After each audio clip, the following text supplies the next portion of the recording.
All right, this is the last one for this week. Looking at an application of our knowledge of the male and female reproductive systems and using that to stop birth when you don't want it. So birth control, which can be taken and used in either males or females, but the mechanisms are going to be different. Historically, birth controls focus more on females, partially because females are the ones who are stuck with a baby and can't leave. Not that that's a good thing. That's how, literally they're the one carrying the baby.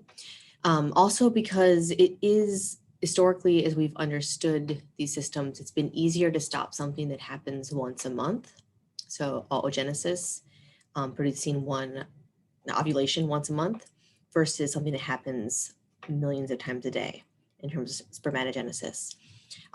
However, it's really nice that as we're learning more and more anatomy and physiology and having drugs developed, there are options for both males and females. So female birth control, there's all kinds of pills that have again changed in as we develop new drugs.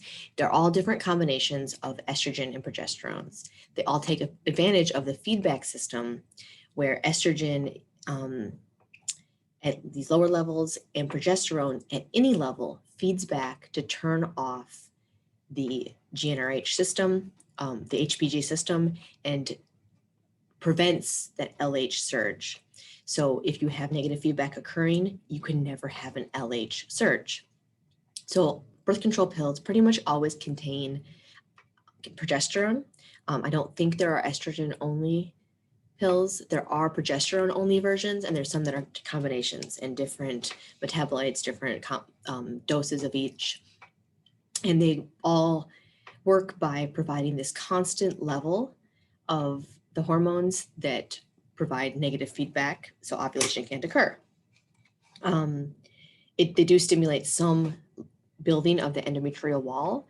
So you still do have menses if you take that week without the hormone. So some women also take these for things like heavy periods, heavy cramping and stuff, because it can lessen that buildup of endometrial tissue in the uterus. And then now there's also more varieties of birth controls, some that have that placebo, the 7-day placebo where you do bleed, and some that don't have that anymore. There's not great evidence that humans need to be menstruating very regularly. Okay, so that's the basics. There's lots of varieties of it. You can look a whole lot more about different birth controls, pills in females. The other main option in females is IUDs, intrauterine devices. This is the other one that's most prevalent. So these are actually little devices that are implanted up through this vagina, through the cervix, and then into the uterus. So they physically sit there and they either prevent the sperm from reaching the egg, so they can disrupt sperm swimming. They somehow stop the sperm from doing their thing, or they prevent implantation by disrupting the wall of this uterine lining, the endometrium. They physically disrupt it. That's what the copper ones are thought to do. So there's a variety of types. Some contain hormones, some don't. Some of them, they all work a little bit differently. Some of them we're not sure exactly how they work, but they're disrupting either sperm travel or implantation of the embryo. And they last anywhere from 2 to 10 years.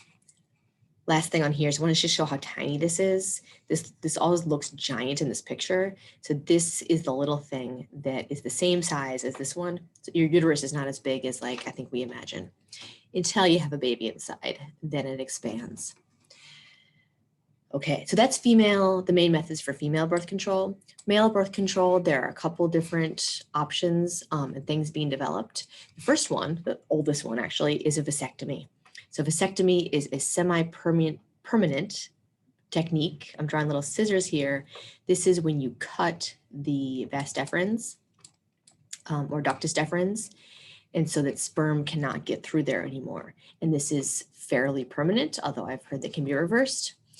Something that probably just don't want to do until you think you're done having kids. But a similar option to that is more recent is this gel. So this is called Vagisil, this one brand. And instead of cutting here, you are injecting this gel into the vas deferens. So the gel fills the vas deferens up and prevents the sperm from being able to get through, physical blocking. And I actually don't know how long it lasts, but it's on the order of like, I think months rather than permanent. So that's a more recent development. There's also hormone pills for males that are being developed that are analogs of testosterone and act to prevent and slow down spermatogenesis. And those would have to be taken daily as well. And so those are currently being developed and approved and studied and such as well. So those are some options. Good old condoms, also another type of physical blockage that works pretty well.